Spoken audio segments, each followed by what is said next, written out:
ধানৰ সলনি পতন উপায়বিহীন কৃষকে মহ এৰি দেখুৱালে 9 বিঘা ধানৰ খেতি মানে জনে ৰুইছে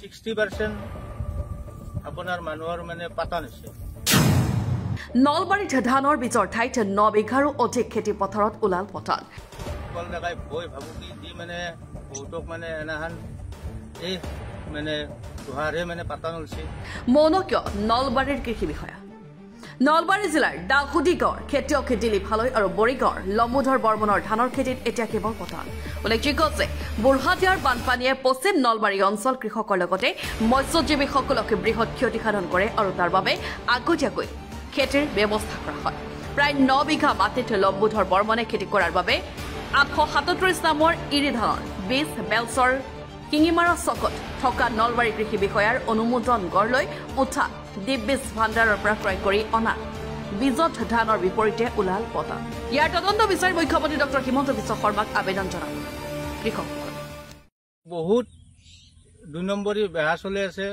সাৰৰ ক্ষেত্ৰত হওক মই শুনিব পাইছো আপোনালোকক সাৰ আনিব গ'লে ইউৰিয়া আনিব গ'লে দিয়ে নাই লগে নাই আমি সাৰটো আমি নাপাওঁগে এবাৰ খেতিত সাৰ মাৰিব খোজাত আমি মোটামুটি 15 দিন আমি ৰৈ গৈছো সাৰৰ অভাৱত কিন্তু আমি শুনিব পাইছো উৎপল ডেকাই শ্বিলঙক লগি বোলে ট্ৰাকক ট্ৰাকে সাৰ পঠাই ইউৰিয়া সাৰটো আমি শুনা কথা এইটো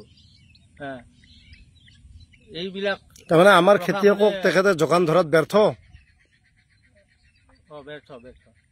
এই ক্ষেত্ৰত আপোনালোকে এডিঅ'ক কিবা লিখিত এজাহাত দিছে নেকি লিখিত অৱগত কৰিছো লিখিত হেৰি দিয়া নাই কিন্তু এডিঅ' ছাৰে গোটেই খেতি পৰিদৰ্শন কৰি মানে চাইছে আপোনাৰ তেখেতে পানী গছকি হ'লেও খেতিবিলাক চাইছে তেখেতৰো এটা খেতিৰ প্ৰতি এটা ভাল ভাৱ আছে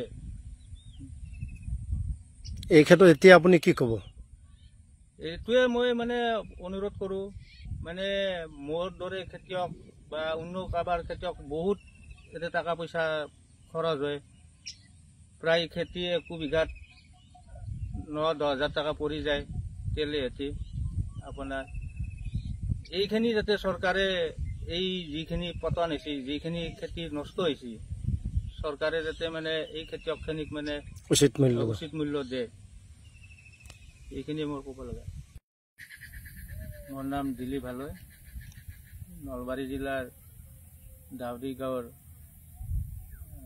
এজন যুৱক হওঁ আমি জন্মসূত্ৰে খেতিয়কৰ ল'ৰা আৰু সেই মৰ্মে আমি খেতি আৰু মৎস্যৰ লগত জড়িত আমি 6 বিঘা খেতিত লেবাৰ লগে কৰ্মচাৰী লগে মই নিজে শ্ৰম কৰি 6 বিঘা মাটিত খেতি কৰিছিলোঁ খেতিখিনিত যথেষ্ট পৰিমাণে খৰচ হৈছে পেট্ৰলৰ সহায়ত মানে খেতিত পানী যোগান ধৰিছিলোঁ লাইনৰ ব্যৱস্থা নাই কোনো ধৰণৰ তথাপিও খেতিখিনি গাছে পাতে ধুনীয়া হৈ কি ওলাইছে কিন্তু হঠাৎ মানে খেতিখিনি চোৱাৰ পিছত মানে এনেকুৱা অৱস্থা হৈছে মানে ধান ওলাইছে কিন্তু চব পতান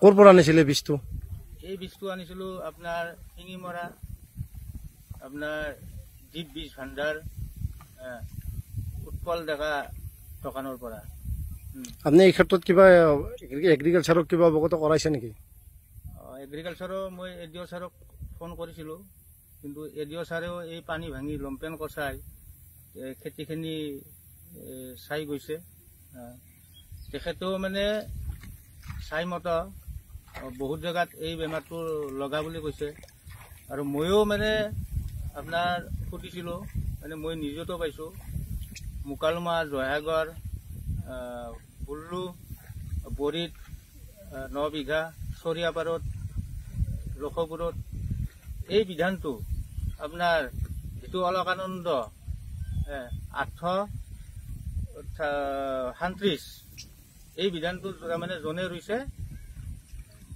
60% আপোনাৰ মানুহৰ মানে পাতন হৈছে। যেতিয়া পাতন হৈছে মই দোকানীজনক ফোন কৰিছিলোঁ। কি নাম দোকানীজন? উৎপল ডেকা। উৎপল ডেকাক ফোন কৰোঁতে উৎপল ডেকাই কৈছে এইটো বিধান ঠিকে আছে। তাৰপিছত মই উৎপল ডেকাক ক'লোঁ এইটো বিধান ঠিকে নাই, মানে তুমি চাই যোৱা, মানে পাতন হৈছে। আকৌ মোৰে নহয়, বৰিগাঁৱৰ 5জনীয়া ছ'চাইটি হৈছে 9 বিঘা, চৰিয়াপাৰত হৈছে, বহুত ঠাইত মানে পাতন মানে ওলাইছে ধানৰ ঠাইত। এতিয়া উৎপল ডেকাই কি কৈছে এই ক্ষেত্ৰত? উৎপল ডেকাক ফোন কৰিলে বহুত খেতিয়কে ফোন কৰিছিলে। উৎপল ডেকাই ভয় ভাবুকি দি মানে বহুতক মানে এনাহান এই মানে গুহাৰহে মানে পাতন ওলছে। অলপ ভয় ভাবুকি কিছুমান খেতিয়কক মানে দিয়া বুলি শুনিছোঁ। উৎপল ডেকা সঁচাকে এটা 2 নম্বৰী বেপাৰী। আপোনাৰ সি আগতো মানে আপোনাৰ এই হেলচাত সৰিয়হ মানে খেতি কৰাত 2 নম্বৰী বিধান দিয়াত ডুপ্লিকেট মানে দিছে আৰু 2 নম্বৰী বিধানটো দি মতো তেতিয়াও মানে সেই খেতিয়কৰ ক্ষতিপূৰণ কি দিব লগা হৈছে। তাৰমানে চৰকাৰী চিলৰ ডুপ্লিকেট চিলৰ অনুমোদন জনাই তেওঁ তাৰমানে এই বস্তুবিলাক বেহাবিলাক চলাই আছে। আৰু তাৰে উপৰি মানে দোকানখনৰ মানে উৎপল ডেকাই 2 নম্বৰী হেৰিতে চলাই থাকে। আৰু সি মাছৰো কিছু মেডিচিন ৰাখে। যোৱাবাৰ মোৰ 2-4টা মাছ মৰাৰ পিছত তেওঁক মই ফোন কৰিছিলোঁ।